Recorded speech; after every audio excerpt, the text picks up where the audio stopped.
Hello, everyone. I want to first make a statement to our Patreon people that have been supporting us on Patreon. I wanted to apologize for not being there for the last 2 or 3 months. I'll let you know that due to a serious illness, and I wasn't even sure I was going to make it through it, the illness, I wasn't able to walk or use my arms, so I couldn't even log in or let alone type anything on the computer for about 2 months, really. Just not getting on my feet. My arms are coming back. So I just wanted to apologize, and I want to thank all of the Patreon supporters that are still there and being loyal to us, because without you, this wouldn't be happening. And I'm proud that you didn't bail on us and that you're still there. Thank you, thank you, thank you, thank you.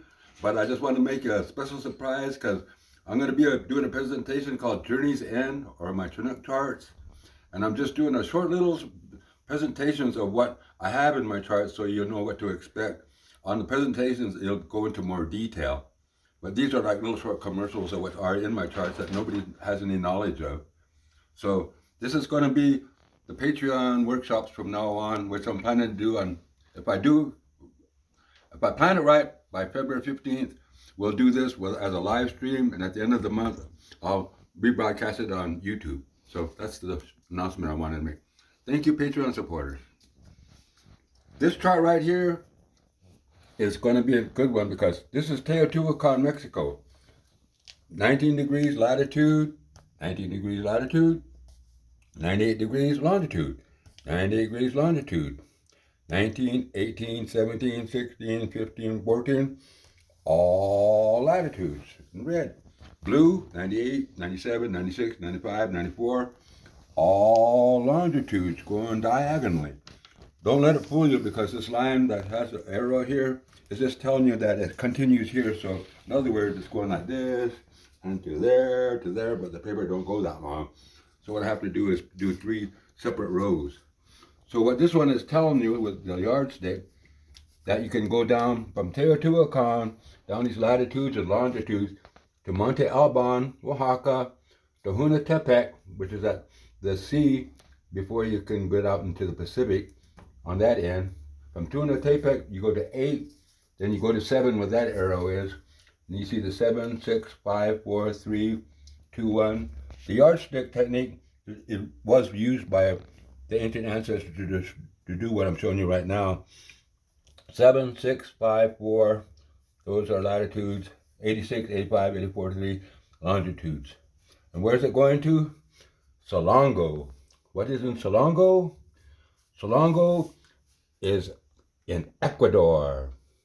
Selongo and Tumaco are important because they're the trade networks that go up to Mexico and to North America, and all the way up to Tilamook.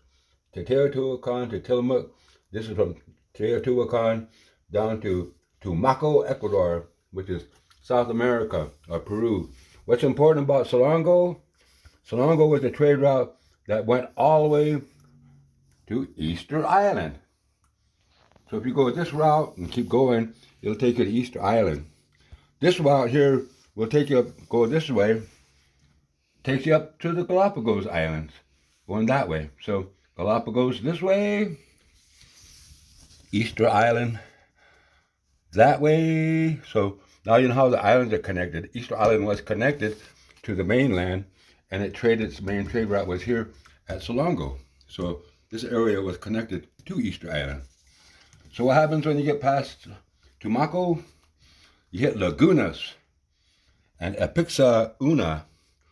The names don't make much sense there. And San Jose del Guaviare, that 272. This one has woolly mammoth, petroglyphs, saber-toothed tigers, giant sloths, and extinct animals are on their petroglyphs. And what is important about the Lagunas area, this trade route right here, it takes you to the Azores Islands, right outside of Portugal and the Mediterranean. And what's important about Apixa Una, I hope I'm probably mispronouncing that, it was the route that took you to the Orkney Islands in Scotland. So there's an island in Scotland that just goes to where there's stone megaliths that are there in Orkney that come here. And where does the Orkney route go to? It takes you down here, here, to La Ciudad Parida, all the way to 1375. What is down here? Paracas, Pisco, Pulpa geoglyphs, Ica, the Nazca lines are all located here at the end of this trade line. So this is continuing down here to 15, so that then you go to the yellow line, which is the Easter Island, part of the Easter Island thing. This is the one that's exciting, because when you go over here, you go to 679, 778, you know, the latitudes, like I said, longitudes are in blue, latitudes are red. But what do you run into when you go on this one? Saipan, one of the oldest archaeological sites in South America. What else does it run into? Calac Puma, another old ancient site. What is over here? La Ciudad Parida. Oh, now you're getting into something that's familiar. Now you run into Oyo Te Tambo. Everybody's familiar with that valley, which has Viracocha the God on it. This is a Red Messiah line too as well, and Viracocha's on it. And what's on this line? Machu Picchu. And what else is there? Cusco. They're all in this little area right here, this 1372 area. Roachi, a temple, 1471. Queanani. And then finally get to 1569, Lake Titicaca. Everybody's familiar with Lake Titicaca. But when you keep going, where does the route go to? Pumapunku. That place been deserted for thousands and thousands of years. This route goes directly to Pumapunka. And this is 16 is the latitude. 16 is the latitude. 68 is the longitude. 68 is the longitude. And all of these match up.